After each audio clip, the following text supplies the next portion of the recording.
A record 8 SEC teams in the big dance, but will any of them dance in the Sweet 16? And Jalen Hurts pays up on his bet with Sir Charles, but see who gets the last laugh. That and more coming up in the next hour on SEC Country Live.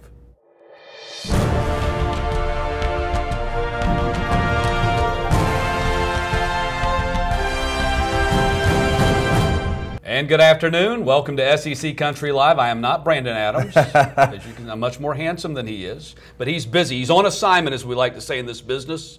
He's in Athens, Georgia, I'm told, working on a special story. I don't know. I'm just making all that up. He's not here today, and I'll be filling in for him a couple of times this week. Of course, we have the SEC All-American, All-SEC guard, Mike Johnson here. Glad to have you back. First of all, thanks for filling in for BA, and I think we got some good stuff. And he's played in the NFL with the Atlanta Falcons. We're obligated to say that every time. Right, yeah. And I would. If I was... Listen, you're drinking a cup of coffee? That's what I had in the NFL. I had a cup of coffee. That's more than I had. I didn't even have a cup. I didn't have a glass of water. I went into a bunch of NFL locker rooms, though, with a microphone, so I don't know if that counts. But anyway, we do have a lot of stuff going on here. We never, ever, I'm told we're never, ever, ever open this show with basketball. This is the first time. So we're going to open the show with basketball. We're going to try something new today, but seeing how this is like the biggest time of the year for basketball, the NCAA tournament, the 68-team field is set. And I'm sure by now you've already started working on your bracket. I mean, this to me, the NCAA tournament rivals the Super Bowl, rivals the Daytona 500 in this way. Because even the people, and that's most of the people in the mainstream, don't follow college basketball on a day-to-day basis. But when it comes time for the NCAA tournament, I mean, you'll be in your office today, you'll be listening to the radio, and you will have people telling you how number 12 Davidson is going to beat number 5. They've never even seen Davidson. Yeah. They only know that Steph Curry once played at Davidson, maybe. But everybody becomes an expert on the NCAA tournament this time of year. I mean, they're like poring over stats. They're trying to figure out the magic equation to win. Just get one. Have you ever gotten one team in the Final Four? I think I've gotten, in all the years I've done bracket, and I'm supposedly a professional at this. I mean, I just finished calling 10 Sun Belt tournament basketball games for ESPN last week. So I get paid to do this for a living. I don't think I've ever gotten more than one team in my Final Four, and I don't think I've ever won a bracket. Yeah, no, it's tough, and I agree with you. This is like your mom's boyfriend's girlfriend knows that there's going to be a 12-5 upset, right? I mean, like, yeah, everybody knows that. But you kill yourself trying to pick it. Right, you got to pick the right one. It's like whack-a-mole. You're trying to hit the right 12-5, and you end up screwing up your whole bracket because you don't pick the right 12-5. Everybody's got the bracket being put together. Everybody's putting $5 in. Everybody's putting $10 in. And so I'm with you. I mean, we've never started the show with a number one topic being basketball. And I can hear some of you guys groaning in the comment section. By the way, on Facebook today, I'm under Michael Shalaba. That's our guy Turp from behind the glass, borrowing his computer today. You don't look anything like him. I hope not. No, I am still Mike Johnson on YouTube. I try to get as many comments today as we can. We're going to talk about Kentucky winning the SEC tournament over the weekend. By the way, we were leaving out of here Thursday. Brandon Adams, at the end of the show, we were giving our picks for who was going to win the SEC basketball tournament. I picked Tennessee. He picked Kentucky. I rolled my eyes out. Well, that was just like, wow, that was going out on a limb. They only won for the 33rd time. I told him, I said, this is not the year. Their fourth time in a row. No, I agree with you. I at the end of the regular season, I didn't think Kentucky would win the SEC tournament championship. But you see, I was just being stupid and overthinking it, thinking, wow, they're just not playing great right now, not knowing that he has the most talented freshman team, knowing, but not taking into account and giving credit that he's got the most talented freshman team in the country. And once again, they would win the SEC championship. But I'll give Tennessee a lot of credit. They were down 17 in that game. I love Admiral Schofield. I've had the opportunity to meet that young man. Oh, wow, what an outstanding young man, well-spoken. I mean, he speaks like an admiral. His father named him well. And I'm pulling for Tennessee, and I got a little something about Tennessee here as we start talking about the NCAA tournament. So I have not done my full bracket. I've just looked at the bracket, maybe by, nobody ever counts the Tuesday, Wednesday games, those first 4 games. So it really, by noon on Thursday, I hope to have a bracket ready. Yeah, I will too. And you guys, you know me from watching the show. Basketball, obviously, not being my forte. I'm 6'5", 310 pounds at my height, and so basketball was never the option for me. But I do like to follow along with it. I'm with you. I'm going to be putting a bracket in as well. I watched Alabama very closely in the SEC tournament. Obviously, I watched a lot of the tournament games. I could not believe my eyes with some of the games that Alabama had over the weekend. I also couldn't believe what Kentucky did to Alabama on the flip side. I'm with you. Watching the game yesterday, really an incredible run by Tennessee, but I don't think Kentucky could have been denied in the tournament championship game yesterday. Well, you're probably, nobody's a big fan of one and dones. Alabama's got a one and done, Colin Sexton. But if you didn't have that one and done, you wouldn't be in the NCAA tournament right now, because he played Alabama into the tournament. I do believe he played Alabama, but maybe not. I mean, when you look at the final seedings, Alabama a 9, maybe not. Maybe they were already in. I mean, it's so hard to read and understand. But as a 9, you kind of get the idea. Well, maybe if they'd even gotten knocked out in their first game of the SEC tournament, they still would have gotten in. But certainly, Colin Sexton put on a show, no doubt about it. Colin Sexton was incredible. There was a couple of players during the SEC tournament from all the teams, really. I mean, Colin Sexton's floater. We were actually sitting in these chairs. I was sitting in this chair with BA Thursday because I think the game was at 1 o'clock. We heard everybody erupt in the other room because Colin Sexton's little floater goes in the goal. And at halftime, when they were playing Auburn the other day, I didn't think there was any chance Alabama was going to come back down by 10 against Auburn, then obviously having a big second half. So you're right. Oh, and we got something from that game, Colin Sexton is the one-and-done king. If you didn't see what happened after the game involving Bruce Pearl and Bruce Deneen, the strength and conditioning coach for Alabama, we got that for you too, so stick around for that. But let's go ahead. We'll look. There's 8 teams from the SEC in the NCAA tournament. It's the most ever. And Myron Metcalf of ESPN says not one of those 8 teams will make it to the second weekend or the Sweet 16. And you know what? He might be right. Yeah. He, unfortunately, might be right. Now, this is a year after the SEC had 2 teams in the Final Four a year ago. But he might be right on this one. I'm going to go out and say that he's not, but he's going to be close. So let's take a look at the matchups here. And it isn't about really who they're playing in the first round so much in regard to what I just said as to who they would likely be matched up in the second round. Your Alabama Crimson Tide, 2-point underdog to Virginia Tech. I mean, this is a typical 8-9 matchup. This is a toss-up game. Virginia Tech can score a load of points, and Alabama can too. Justin Robinson for Virginia Tech has been a lights-out scorer. Of course, we already know about Colin Sexton. I think Alabama can win this game as much as they can lose this game. Don't really have a feeling one way or the other on that thing. But I do know that if they win this game, they have #1 Villanova next, and that would be the end of the road. Yeah, that would probably be, you're right, the one and done being Colin Sexton, what we were just talking about. That seems like that might be one game and done. But, when you look at all these matchups, really, and you mentioned it, Myron Metcalf from ESPN talks about there probably is not going to be an SEC team making it to Sweet 16.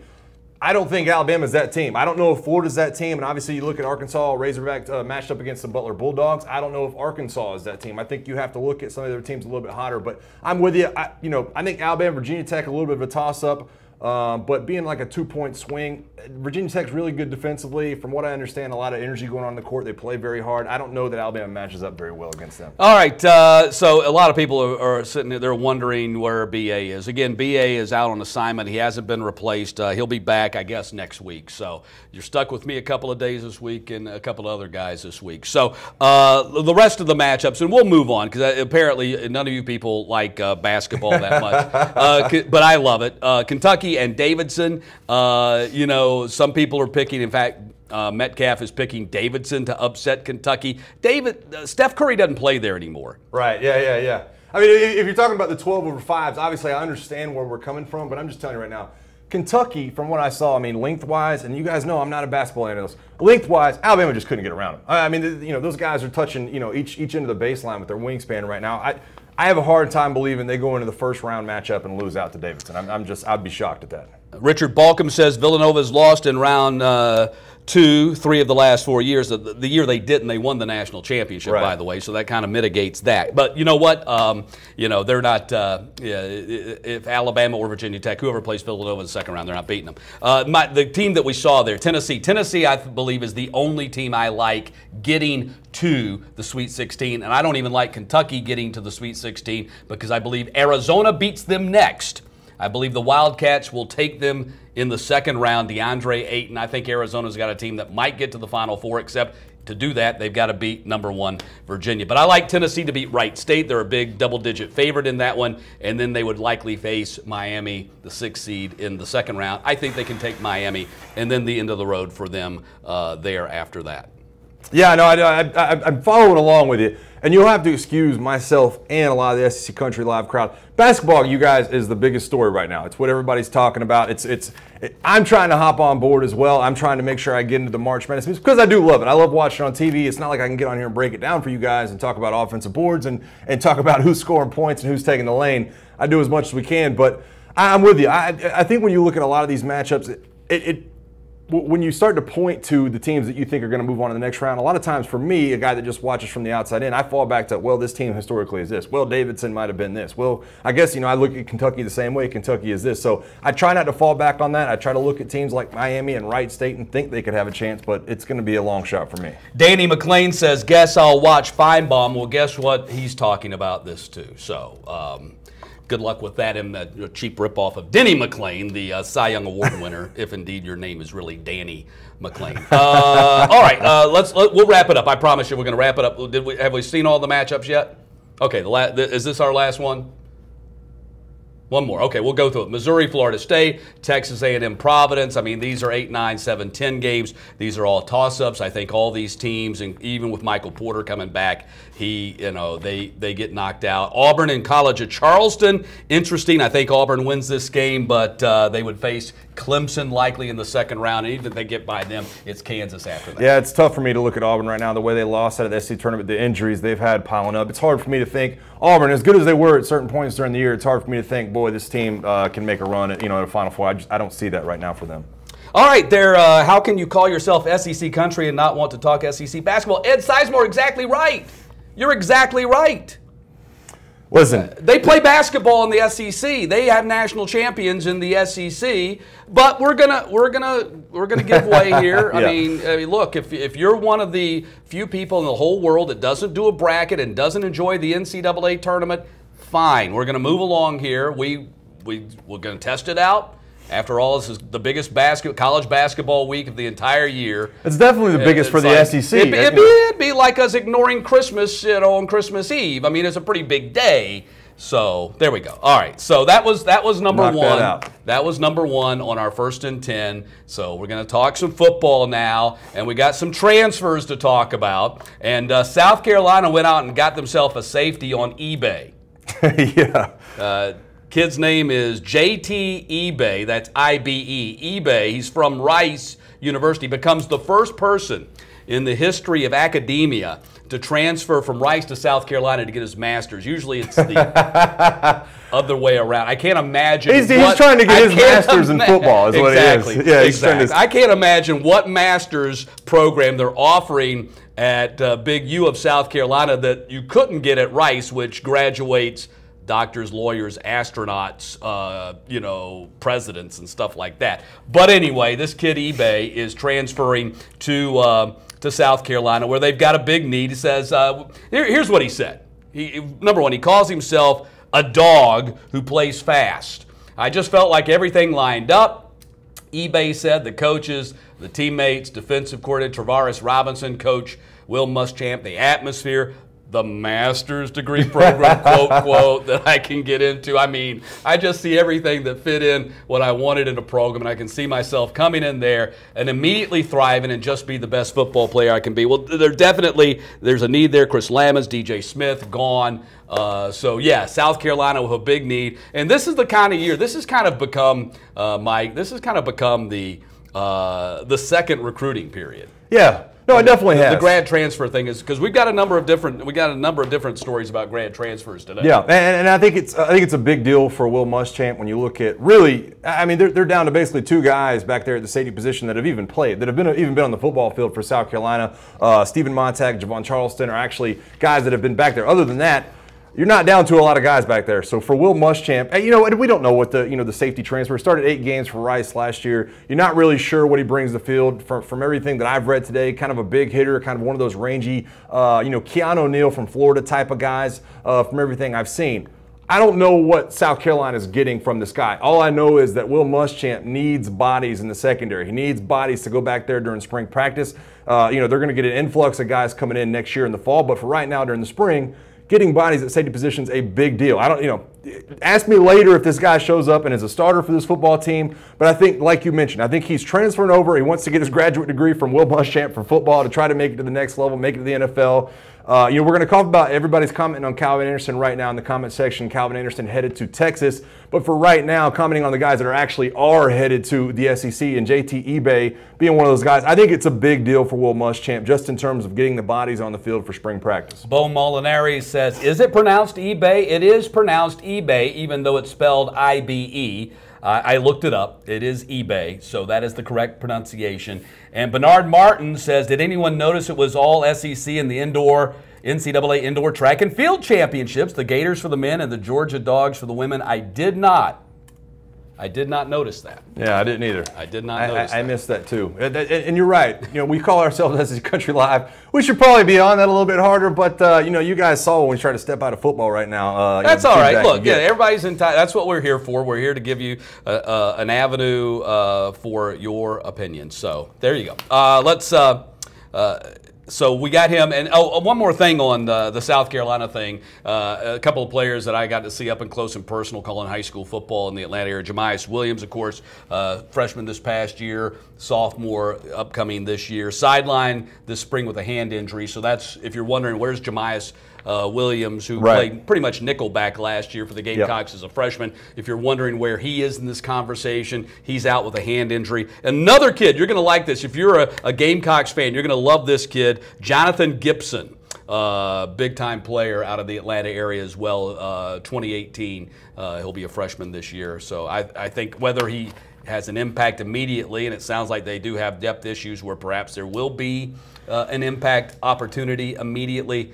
Jonathan Gibson, remember the name Gipson, Gibson. Yeah, and really in a lot of different ways, Will Muschamp is kind of restructuring the secondary of South Carolina. I mean, we spent a lot of time on this show talking about Jake Bentley. We talk about Deebo Samuel's return. We talk about the offensive line, what they're going to do in specific spots. But Will Muschamp's a defensive coach. So to be able to get these guys on the field and move in that direction, I think is going to be a big deal for Will Muschamp in the near future. All right, more grad transfer news, and this one is Madre London.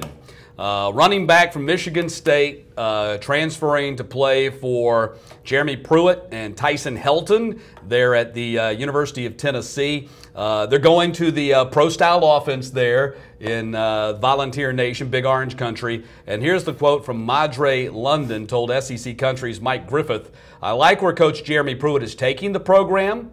London told SEC Country on Sunday night, "I know what Coach Pruitt is capable of from his days coaching at Alabama. The SEC is the top league in the nation week in and week out." And Madre London, certainly from a size standpoint, would sound like he fits the bill. 6'1", 218. They have a need there. Of course, John Kelly opted early for the NFL draft. So what do you think about Madre London going Michigan State to Tennessee? I think Tyler Mann just gave you a compliment in the YouTube comment section. Tyler Mann says, this new guy kind of reminds me of a smaller, more intelligent version of BA. I think that's a pretty high compliment coming from some of my guys. Smaller, more intelligent. That love Brandon Adams in the comment section. BA. But going back to what you're saying about London, I think this is a much bigger move than eBay to South Carolina. I think London landing with Jeremy Pruitt, and we covered Keller Chris last week. Keller Chris, the Stanford quarterback coming over, him being able to pull London from Michigan State, pull him down to Tennessee. They have Ty Chandler, but you mentioned it, John Kelly moving on to the NFL.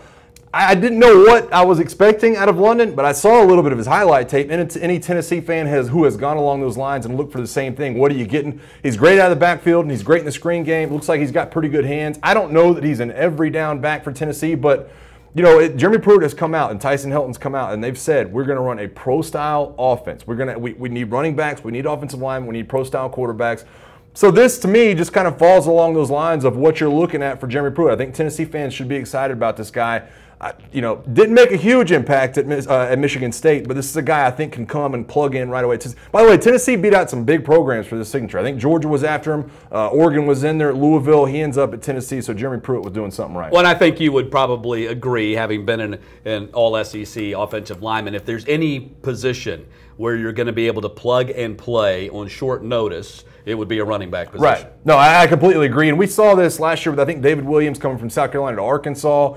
We've seen other grad transfers. And you know, we've talked about how the cupboard's been empty for, you know, me and BA have talked about this a ton as far as Tennessee goes. The cupboard's been empty for Jeremy Pruitt. You know, there wasn't a ton of really, you know, incredible offensive linemen there. The running game has not been very good. You've seen running back after running back leave that program without really fulfilling their potential. I mean, John Kelly, Alvin Kamara, you know, Jalen Hurts. Guys have left that program after not being very good. And so I think Tennessee fans, I don't want to speak for you guys, but you're really excited about the possibility of, hey, we're really going to focus on this running game, and I think getting talented running backs is the first piece of that. Here's my question, though. Here he has 900 career rushing yards at Michigan State. It's his senior season, right, and he's leaving. Right. So it ain't all roses. It can't all be roses with this guy if, number one, he's only got 900 career rushing yards, 300 yards rushing last year as a junior, a fourth-year junior at that. So he ain't getting on the field in East Lansing for the Spartans. And so he's going to get on the field and be rough and ready in the Southeastern Conference, and you're willing to step away from your program your senior year to do that. You know, it sounds great right now, but there's got to be more to the story than that. I mean, just the fact that maybe he's just not as talented as you know, the picture seems to paint that he is. So we'll wait and see. Well, you know, I think it's one of those cases where you have to look at yourself in the mirror as Tennessee as a program and you know, figure out really quickly that one man's trash is another man's treasure. And we talked about KJ Costello from Stanford beating out Keller Chris last week. It kind of falls in line with the same thing for me. You have to find talent to, if nothing else, make that running back room a little bit deeper. Now all of a sudden you have an extra guy. Now if you swung and missed on a couple of running backs during the signing period, now you have an extra guy in the room. And he's a guy that's been around college football for quite some time, yardage aside. So I can't help but try to find a way to positively spin this for Jeremy Pruitt because I don't think there's a downside to him landing in Knoxville. Bo Molinari is winning the chat board today. He says that Madre, who, by the way, went to St. Thomas Aquinas down there in Fort Lauderdale, really good program, really wanted to be a champion of life, and Tennessee is where the magic happens. We have a champion of life coming up at the end of the show. You're going to want to see our champion of life video coming up at the end of the show. So that's just really kind of the start of our grad transfers for the day. We've got more grad transfers, and believe it or not, from Rice. They are fleeing the Rice program. David Bailiff, the head coach there, got released after a while, and if you don't know, Rice is terrible. I once called a Rice game. They were losing to Houston 63-0 at halftime. I am not lying. How long ago was that? That was Kevin Sumlin was still at Houston. Oh my God. It might have been his last year or next to last year. They were trailing 63-0 at halftime. I think the final ended up being 77-7 or something like that. Yeah. Boy. So, yeah, that's why they're. So when I hear players coming from, I know they have good individual players, that they're not all that, but I still have that lasting memory of Rice. So, anyway. That's good stuff. All right, let's move along. Number three on our 1st and 10, Jalen Hurts pays off his Iron Bowl debt. You remember the story, right? He bet with Sir Charles Barkley that whoever won the Iron Bowl had to wear the other team's jersey. So if Alabama won the Iron Bowl, Sir Charles was going to have to wear a Crimson Tide jersey on television. And if Auburn won the Iron Bowl, Jalen Hurts would have to wear an Auburn jersey around campus. So Jalen Hurts pays him back. Here's what happened. What's up, Charles? Obviously, I'm a man of my word. And first off, I just want to congratulate Auburn and the Auburn family on a successful season this year. But I think it's time that I get to class. I'm running kind of late for English. Grab my book bag and stuff. Roll Tide. Touche. touche Jalen Hurts. So, yeah, he paid the bet back. Right. But Jalen Hurts gets the last laugh. Yeah, there's definitely a caveat to it. And BA and I have talked about this a ton. You know, if you're Jalen Hurts, can you really wear an Auburn jersey on campus? It seemed like Charles Barkley got the better of this bet. And, you know, I think that Jalen got the last laugh. And as an Alabama guy, you know I got to admit that Jalen got the last laugh, but I can't get past Jalen in the Auburn jersey. I know that. I know he got the last laugh. Now, do you think he actually wore that Auburn jersey on campus? No, he wore it down that hall. No way. As soon as I don't even think he got to the end of the hall. As soon as the camera the jersey's off, as soon as the camera turned off. But wow, I tell you what, I don't know if Jalen came up with that idea all by himself. Yeah, but that's smart. I like that. Yeah. That was very, very, very good with the help of the production department there in Alabama to put that thing together. So that kid, he just keeps. I tell you what. I mean, what are your thoughts on Jalen Hurts? Because I love him. I mean, my gosh. I mean, the guy. The lasting memory is him being replaced. What was he? 25-2 as the starter of the Alabama Crimson Tide, being replaced at halftime of the national championship game. Georgia dominating the game, and him being replaced by Tua Tagovailoa. Did I say his name right? Tagovailoa. B.A. That's it. Tagovailoa. That's right. Yeah, I just had to hear it right. Tagovailoa. And him being replaced by Tagovailoa, and then him on the sideline cheering this guy on. We remember in the same building, first game of the season, Tennessee and Georgia Tech, right. And their quarterback, who we're going to talk about later in the show, sitting over there on the bench sulking with a towel over his head, being called out by Herb Street on national television. In the same building, 4 months later, here's Jalen Hurts. I mean, if anybody has the right to be sulking and upset in that situation, it's him. I mean, you would think in this day and age, guys are thinking, wow, I've earned the right to be in the second half. You can't just pull me at halftime of the national championship game and replace me with a freshman who's taken, maybe 20 snaps the entire year? So I tell you what, every time I see Jalen Hurts, I am more and more impressed. Now, I don't know whether he's going to be the starting quarterback this year. Right. What do you think? Yeah. I tend to think not, and I don't know whether he's going to finish his career at Alabama, and if he doesn't, I'd be the first one to say, man, go, because you can play somewhere. But every time I see this kid, I'm impressed. No, I am too. And listen, I knew when this video came up, we would have people, and Cliff Nelson's in the YouTube comment section. He's our resident LSU fan. We all know Cliff. We all love Cliff.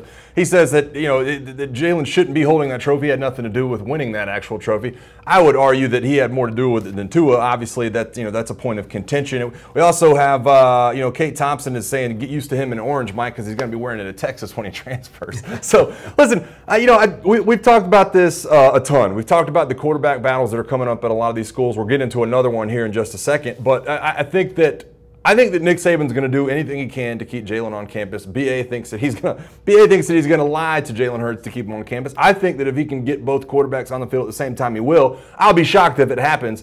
I would not be shocked if Jalen lands somewhere else. I think a lot of it's going to come down to the new transfer rules. I think when the NCAA finally makes that decision whether or not these guys can transfer without sitting out a year, if that's possible, Jalen might be gone. If he does have to sit out a year, it's hard for me to believe he's going to leave to play 1 year elsewhere. Maybe, and I've brought up FAU as a possible landing spot. Some other schools, under Lane Kiffin, could be possible to me.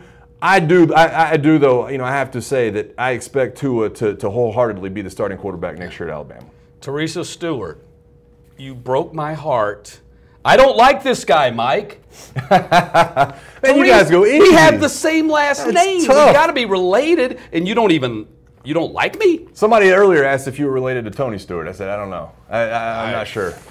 If he did, I could ask him for a loan. That dude's got some money. No, I'm not related to Tony Stewart. No Tony Stewart's in my family tree that I know of. And apparently no Teresa Stewart's either. She doesn't like me. Let's see. Where are we on this thing? Oh yeah. We still got one more thing because we're talking about Iron Bowl here.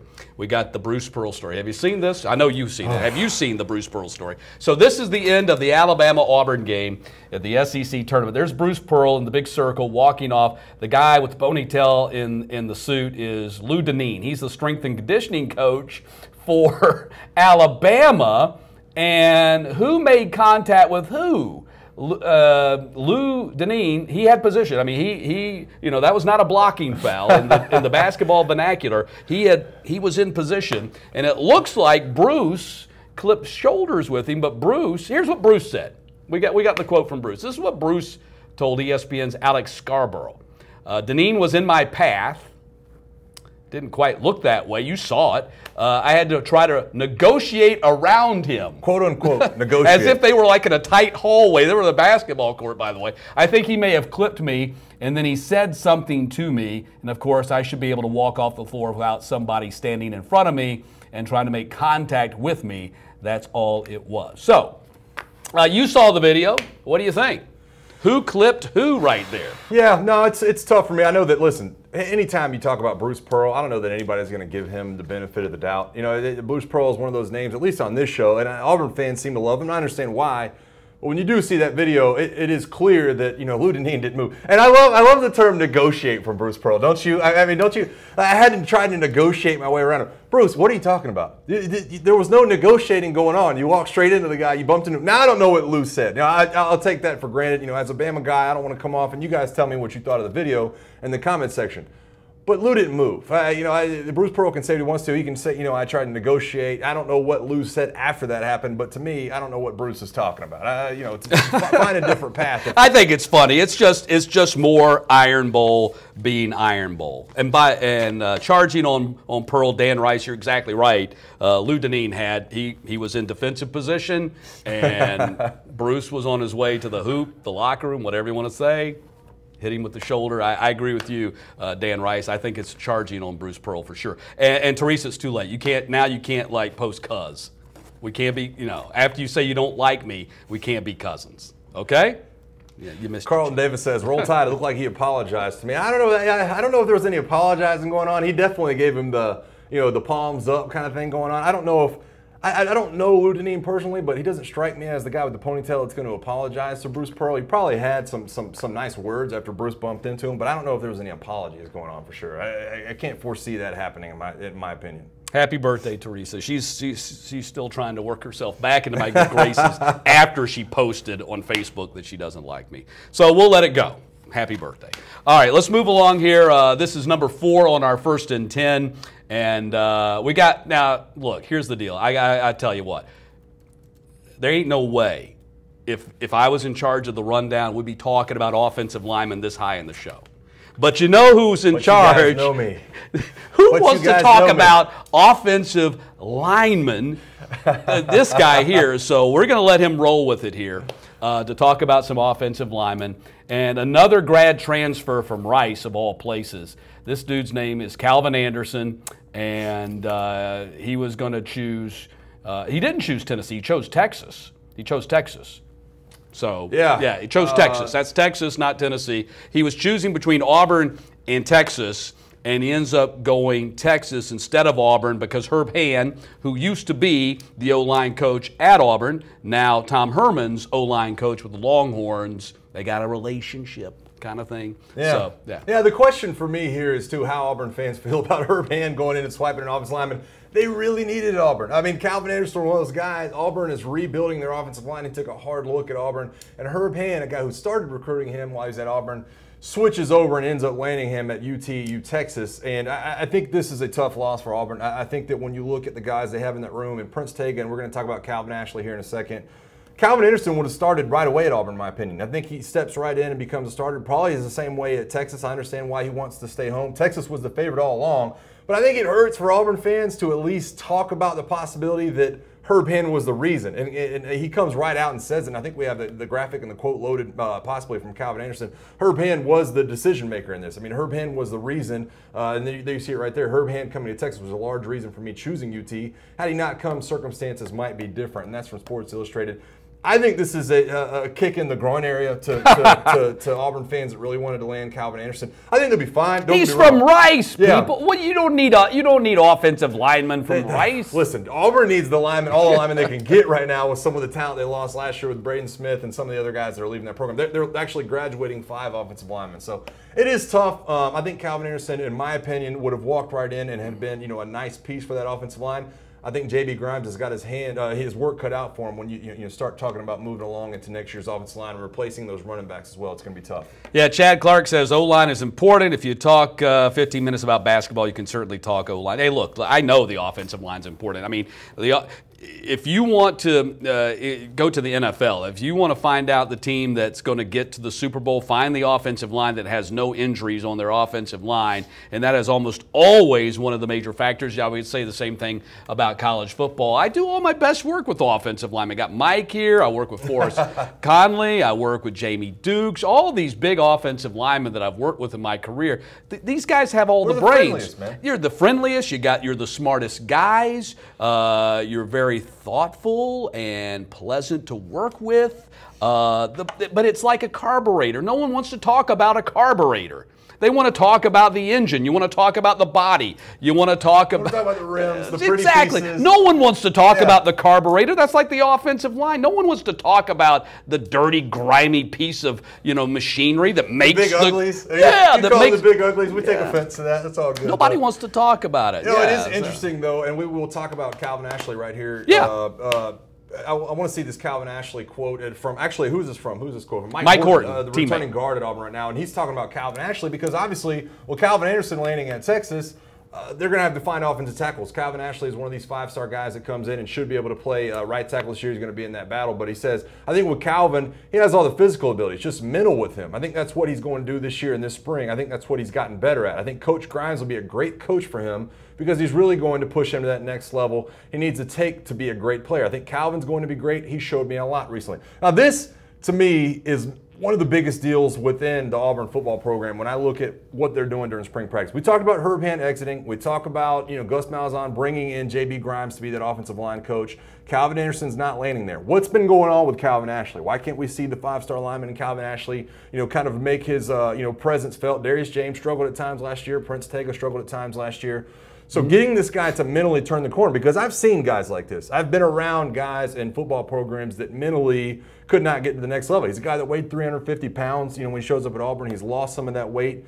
Getting him what was your top weight? My top weight, it's a great question. Probably when I got to the Falcons, I was probably 321. What did you do with that? Yeah, did you cut off half your body? Just tried to quit eating.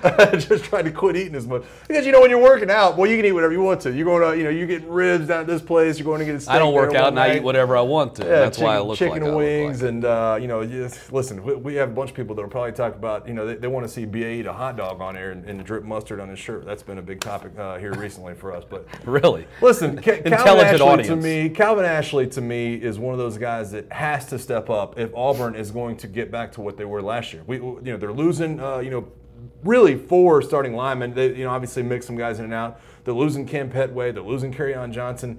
Jared Stidham was under duress so much last year. And you look at that Clemson game with 12 sacks or whatever it was, 11 sacks. Calvin Ashley is front and center, and I think it's important that we look at these words about J.B. Grimes and their relationship if this team's going to make it to the next level. Yeah, well, Gus Malzahn says Ashley really started to turn the corner on the scout team in December. So we all know that the Auburn offensive line, and I think that was really kind of one of the untold stories. Things happen, and we kind of get stuck on a narrative.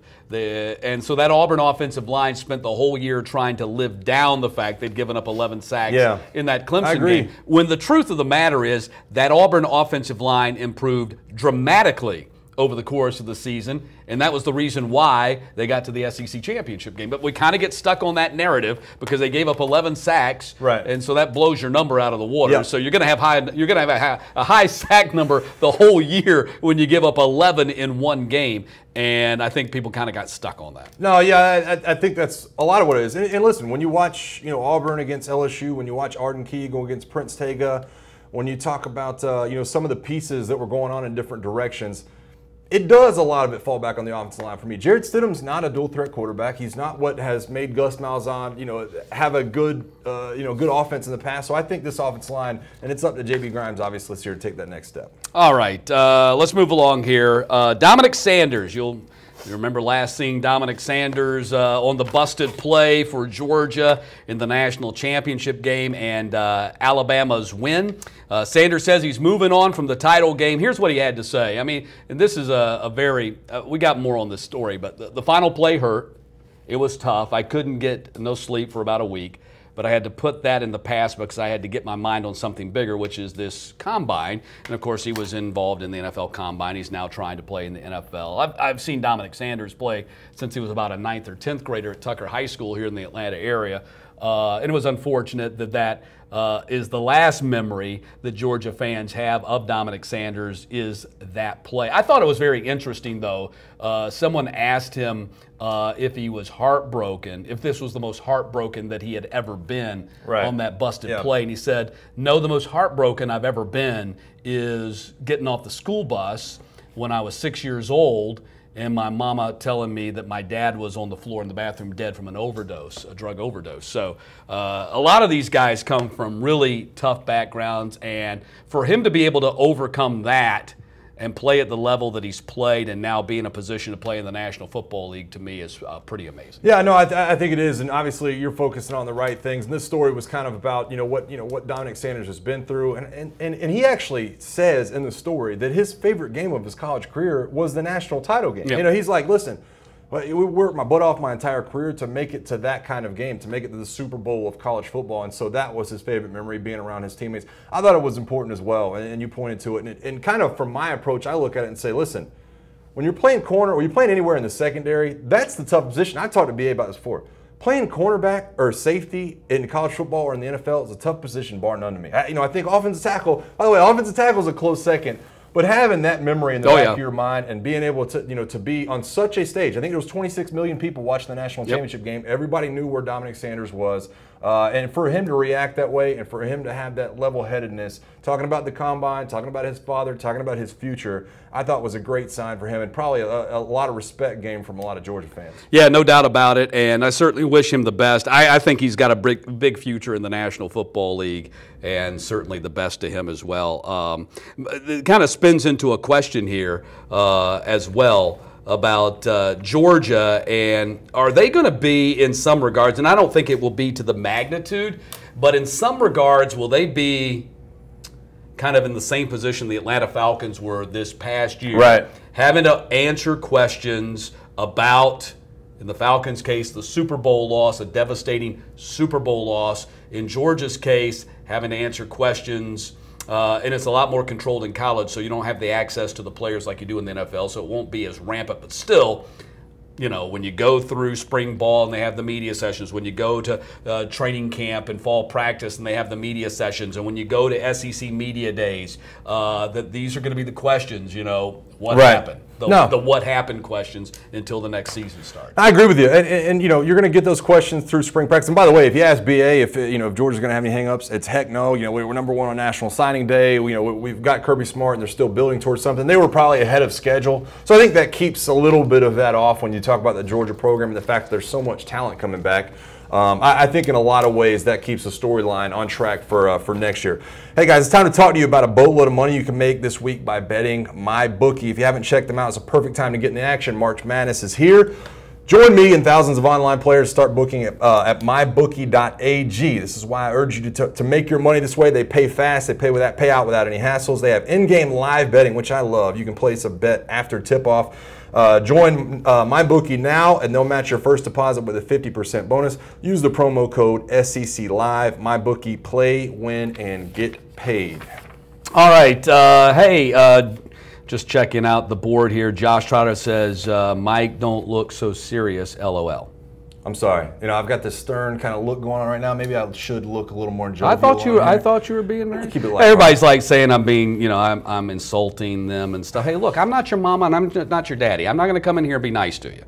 I mean, you guys just shred me. You guys spend most of the time insulting BA on here. Yeah, exactly. I mean, just shred me up and down about everything that I say or whatever. I'm not going to be nice to you. What do I got to be nice to you for? I'm getting paid to do this. All right, let's move on. And then, so there you go. Let's move on to LSU. They're opening spring football practice. What, did I say something wrong there? You're not getting paid for this? I'm not getting paid for this. I'm definitely getting paid for this. We're both getting paid. Yeah, let's work this out. Yeah. LSU open spring football practice. Yeah, LSU opening football practice. I think there's a lot of different storylines and ways to go with this, and we have a ton of LSU fans in the comments section. We can talk about the quarterback hit competition until we're blue in the face. We can talk about Miles Brennan until we're blue in the face. We can talk about Steve Ensminger until we're blue in the face. I want to know about the offensive line and defensive line. That's really where things have, kind of been coming up for me. How will the quarterbacks, reps be split? But I want to know, listen, receiving core, offensive line. I want to know about Brandon Fehoko. I want to know about Jonathan Giles. I want to know about some of the new names on the scene. I don't want to know about. I don't want to know if Miles Brennan's timing's been on. I want to, when we come out in spring practice and obviously kicking things off, there's going to be a lot of questions asked about LSU moving forward, what they're going to be, how they're going to play some of the starters. But, Derek Dillon, Steven Sullivan, some of the names that will be out wide. They're also replacing, Locatour, Greg Gilmore up front, Frank Karen. I want to know who's replacing these big names. Who's the number 8? Obviously, who's the number 7. I want to know where the big names are coming from. Those are the storylines I'm looking forward to most coming out of LSU. No first-team quarterback right now, as the Tigers are replacing Danny Etling. Miles Brennan certainly would appear to be the guy, the clubhouse leader for that job. Lowell Narcisse is also in there as well. Yeah. What do you think? I think that when we talk about the quarterback, it's going to be Miles Brennan's job to lose. We talked about Ed Orgeron making the comments last week that they feel like they have the next guy in that room, that it's not somebody off campus and they're not going to have to point somewhere else. I wondered if it was a calculated comment by Ed Orgeron to kind of hype up LSU fans. They're not still searching for a quarterback, but I think the writing was on the wall. Miles Brennan getting the backup snaps last year, kind of breaking that red shirt, getting into that role. I think that Ed Orgeron sees the talent in Miles Brennan. But can he be protected? Does he have guys to throw to? Can they find, spots along this offensive line to get back there and allow Miles Brennan to get comfortable? And also, we've talked about Steve Ensminger's offensive philosophy. Are you airing it out? Are you running the ball? Do you need, a bell cow back, Darius Geis, Leonard Fournette, or is this going to be the more wide open, 4 wide sets like Steve Ensminger's been alluding to? Mike Stewart, this Temp guy is pretty terrible, awkward to listen to. I'm getting killed by people somewhere. We got the same last name somewhere along the line. We must be related. I'm getting killed by, first it was Teresa, and now Mike. Roll with the punches. Yeah, Coach O says until the Tigers find a feature back, they're going to throw the ball. You buying that? Of course, they've, I think Darius Geis is gone. Yeah, we've talked about this. I think that this is their opportunity to blend what they have and the talent they have. I don't know if they feel great about any one running back they have. I don't know if they feel like there is a bell cow back there. Clyde Edwards-Helaire could be that guy. There's a couple other guys obviously on the roster that could be that guy, but I look at what they have coming back and all the talents at wide receiver, all the big recruits were at wide receiver. It's just, to me, that offensive line, the quarterback position. You got the length out wide. I think that's what they look at and think, okay, this is our go-to. But I'm not sure that, how that's going to match up with everything else they have on offense. I'm going to have to see it. And you guys know me. I've talked about Steve Ensminger a lot. I'm going to have to see it in that spring game and see what he's really bringing to the table, because I was sold on Matt Canada. I was all in on Matt Canada, and now he's after year 1. So all right. See what happens. How about one last thing on the LSU status of highly touted cornerback Christian Fulton remains the same and eligible to play, is practicing with the team. There is word that a Stanford grad transfer from New Orleans, Terrence Alexander, probably on the way. Yeah. How serious is this for LSU that they are in the cornerback situation that they are right now? I think this says a lot about the depth, and we've talked about some of the guys actually having to switch over from wide receiver back to the defensive side of the ball. It's tough in spring practice because a lot of these guys are graduating and you still haven't gotten most of the next crap of signees. And so when you look at what's going on in the position, I think Ed Orgeron felt the need to have to reach out and try to find a graduate transfer. Hasn't named it by name. Everybody kind of reads between the lines and understands that you're probably going to be getting that guy from Stanford. I think it would be a big deal for them, but again, it goes along with how I feel about the kid at South Carolina. Is it just a depth move, or is this somebody that's really going to make waves next year? All right, let's move along here. Number 7, and by the way, folks, I'm just kidding with you. I'm cool with it. Y'all write whatever you want.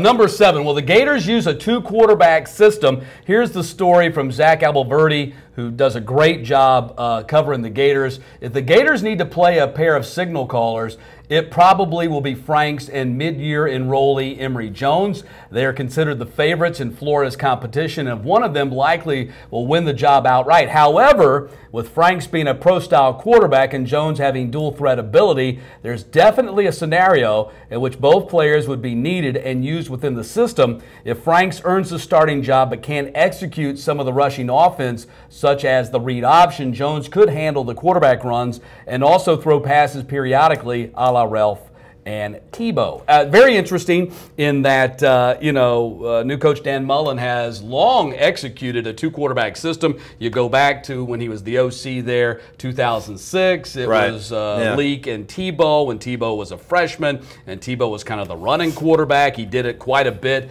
at Mississippi State with Tyson Lee, Chris Ralph and Tyler Russell and Dak Prescott. So what do you think here? No, listen, we've spent a ton of time on this show talking about Georgia, possibly two-quarterback system. Do you want to get Justin Fields on there? Do you feel good about what they've obviously got going on with Jake Fromm? Do you let him just go? Same thing at Alabama. Do you find a way to work two quarterbacks on the field? I don't know that we've really on the show done a good job of justifying what Zach Alberverdi is saying right here, that these two quarterbacks, when you talk about Franks and you talk about Emory Jones, is there a role from both of them? And it's right there in Dan Mullen's history when you talk about getting both these guys on the field, allowing Emory Jones to run some of the running plays, some of the 3rd and 2, you get an extra blocker in, and then Felipe Franks being the guy that's been, inside of this Gators offense for a year. It's not Dan Mullen's offense, but he can make the reads, he can make all the throws.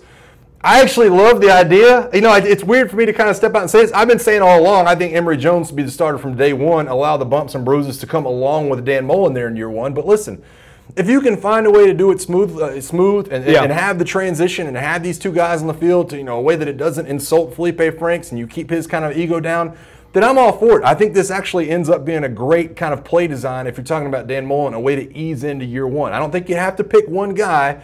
I think this is a good way to do it. I love what Zach Alberverdi went about saying here. The old saying is if you have two quarterbacks, you don't really have one. But in this case, I think there is some merit to it if you've got a quarterback that is a change of pace from what you typically do. Right. Not if you have two quarterbacks that kind of do the same thing. The one thing that is different a little bit about how Dan Mullen has done this in the past. Typically, one guy is much more a veteran than the other, and Felipe Franks is the most veteran quarterback that they have, but it isn't like he's been there. Right. He's not like he's been the starter for 2 or 3 years. Right, and that's what's so interesting about it to me is, and I haven't been a big, I think Bobby Bowden said it once. I've said it on the show a couple times. Usually if you have two quarterbacks, you don't have one quarterback. Right, exactly, yeah. But I think this works here. I think this works for Florida fans. I think that you kind of split your wages when you're talking about, do people want to see Felipe Franks be trotted back out there in a Dan Mullen offense that's designed for a running quarterback? Or do you want to see Emory Jones trotted out there as a freshman that is the future of your program? Split it halfway down the middle, see which one becomes the leader. And listen, Florida's schedule is not that tough to open the season up with. They don't have the big opening game against Michigan like they did last year. So they've got time to buy before they get to some of their rougher games, for sure. And there's a video of Emory Jones when he was the starting quarterback at Heard County High School here in Georgia. And that was, of course, one of the big stories on National Signing Day, that Dan Mullen was able to flip him off of his commitment from Ohio State. Yeah, and listen, the jury's still out. I see people in the comment section. We've had, Kate's been in here. Cliff has said some stuff about Emory Jones, over the days. Can Emory Jones show up and throw from day one? This is a project from Dan Mullen. This is, one of these guys you point to Dan Mullen and say, okay, you're a quarterback guru, do your thing, with Emory Jones. He's got the skill set, but can he be that guy at the next level? I don't know. So, I said before that I was all on board with him taking his lumps, but if you can find a way to do it while Felipe Franks is making most of the throws and Emory Jones is using his legs, then I think that ends up being a good scenario. All right, on to number 8 in our 1st and 10. Jeremy Pruitt has high praise for Guarantano. Of course, Jarrett Guarantano, pardon me, the starting quarterback, I guess, going into this season. They have Chris coming in from Stanford, a grad transfer as well, so it remains to be seen what's going to happen there. We've already talked in this show about how they're going to a pro-styled offense, and Guarantano is a dual-threat type quarterback. So are you buying what we've got a quote here, don't we? Yep, there it is right there. Yeah, we got the quote from Jeremy Pruitt. JG, that kid is tough, has arm talent, he has good athletic ability, Pruitt said Thursday. I don't know much about his swagger, but I have seen him work this offseason and try to do things the right way. He's tough as nails. And of course, the spin here comes from, from Tennessee, from Mike Griffith. Are we talking about trying to keep Jared Garantano from transferring? Because they've talked about this pro style of offense they're going to use under Tyson Hilton. They've recruited a guy in Killer Chris, who obviously you feel like can run this, pro style type of offense. My thing has always been this: Jared Garantano, Tennessee fans should hope he's on the field, in my opinion, because I don't think Tennessee offensive line is going to be very good next year. There's questions about Trey Smith, what he's going to be. There's questions about a lot of the guys that are coming back for this pro style of offense. I think you have to have a guy who's more mobile than Killer Chris. I think Jared Garantano gives them the ability to get outside of the pocket. Jared Garantano, I don't know what's in his head. I would have, listen, if you're going to pro style, Jared Garantano is, a dual threat quarterback. Do you think about going somewhere else? Is Jeremy Pruitt trying to keep him at Tennessee by talking great about him, I guess is the question. It seems to me that there could be some of that involved. I mean, talking about tough as nails and all this kind of thing. And again, you don't want to stick this on this guy forever. But again, like we spoke earlier, one of the lasting impressions and images we have of Guarantano from his first season as the quarterback at the Volunteers was him sulking on the bench when they're getting beat by, or when they were actually losing to Georgia Tech. Actually came back and won that game in the Mercedes-Benz Stadium. But so it does. I mean, the quote kind of flies in the face of what our perceived notion of what Guarantano is, but maybe he is this. Yeah, maybe he is this, and we have a false impression and perception of exactly who and what he is. Yeah, and it's interesting to me too to look back at that game, because listen, what would have been if Quentin Dormady was still on the field? If Quentin Dormady was still on the field and he's a pro style quarterback and he's good at throwing it and has that kind of starter's ability, if he was still at Tennessee, what do you have in Jeremy Pruitt? Maybe you have a starting quarterback in Quentin Dormady. Jared Garantano might not, see the field next year, but here you are left with Garantano as the guy. I think Jeremy Pruitt will give him every opportunity. All right, let's move along. Number 9, would Rick Pitino be considered for the UGA job? Now, I don't know where all this is. I mean, apparently there's a bunch of stuff out there on the internet, in chat boards and stuff about Rick Pitino and the possibility. I think there is absolutely negative 0.9% that Rick Pitino would even be considered for the Georgia job. Number one, he just became the first head coach in college basketball history to ever have his team stripped of a national championship because of NCAA violations and the investigation that resulted from all that. And then number two, there's this little matter of the FBI investigation, which was the reason he got fired in the first place right before the season. But apparently there's a bunch of stuff out there about, Daniel Shirley from DogNation.com says, there are many Georgia fans out there that would love a shot at Pitino. I have not heard one Georgia fan say that, but apparently Daniel has.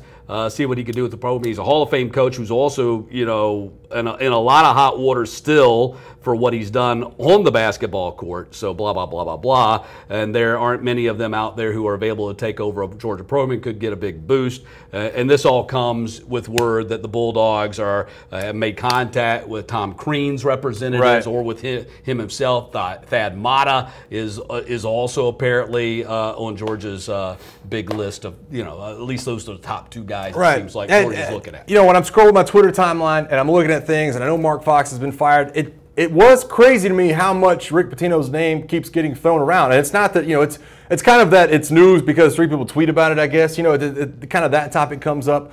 But I'm with you. There's 0% chance for me. I don't think that when we look at Greg McGarity down at Georgia right now, I don't think there's any chance that he's willing to take a risk on bringing Rick Pitino into his program. I think this is Tom Crean, Thad Matta all the way, or some other name that's not out there. But evidently they've been in contact with both of those guys, and you can't wait to see how that plays out. All right, there you go. So somebody says here, what did he say? This was a good one.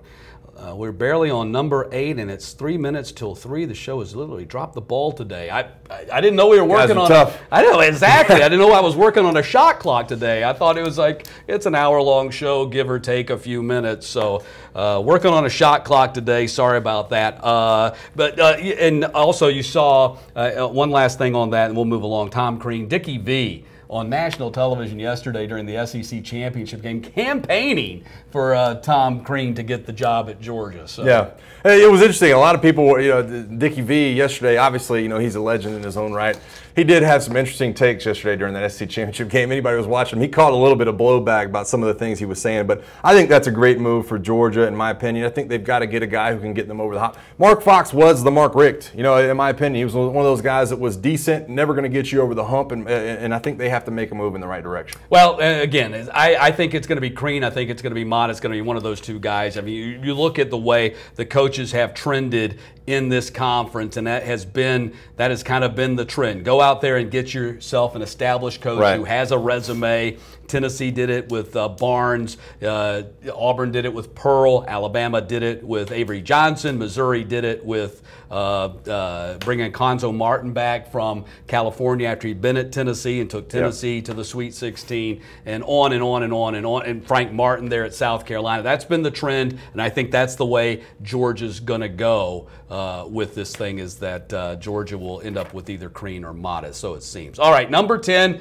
on our list. Trying to get back on time here. Malik Willis looks like an SEC quarterback. Of course, Malik Willis, the former Roswell, Georgia high school quarterback, freshman last year at Auburn, playing behind Jarrett Stidham, getting a lot of look here in spring ball for the Auburn Tigers because Jarrett Stidham is limited because of his off-season shoulder surgery. Yeah, he's limited, and we talked about how this is probably a big deal moving forward. You got one more year, Jarrett Stidham. So Malik Willis, obviously, with the transfer you had last year, Malik Willis looks to become the guy. I think this is when Gus Malzahn's offense really is at its height. When you have a guy like Malik Willis, or even Joey Gatewood, who's going to be getting snaps during the spring, obviously with with the quarterback situation they have going on. So I think this is big news. Obviously, like you guys have pointed out, not a ton of time to dive into this topic, and we'll probably do it sometime coming up when we talk about Auburn spring more in depth. But Malik Willis, to me, looking like the guy. I thought he did good things when he arrived early last year. I thought showing up in the spring game, being able to make some of the throws. But I think this is perfect where I don't know that he looked like an SEC quarterback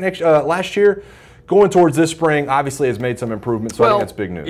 He gets comparisons to, Nick Marshall, who did all right there. And, ultimately I think this guy has a chance to, maybe step into that kind of role and run this Auburn Tigers offense eventually. I saw him play in high school. I thought he was tremendous. I thought he did very well, and I thought he was impressive in the spring game last year. Just mop-up duty this past year, so hard to get a read and a bearing on what he was doing because the situations that he found himself in late in ball games. But I think the kid's got a bright future, and I would not be surprised if he indeed ends up being the quarterback of the future for the Auburn Tigers. Yeah, 98 Sports Talk in YouTube comment section brings up a good point. If Stidham's shoulder isn't healthy and doesn't get healthy, then Auburn's going to need a new quarterback anyway. Listen, it's his non-throwing shoulder. I think they'll find a way to piece him back together to get him on the field next year because really, in a lot of ways, he's the biggest returning weapon for that entire football team next year. But Malik Willis, for what you want out of Gus Malzahn's offense, I think the news here is to read between the lines and think you have a guy that's up and coming that can be the guy in the future. All right, we got to go, and we're getting to the wrap sign here. So before we go, I'm told we always do this thing called Champion of Life, right? Champion of Life, yeah, you guys love it. The Butch Jones tribute. Champion of Life, and our Champion of Life today is Darren Rovell. And hot sauce,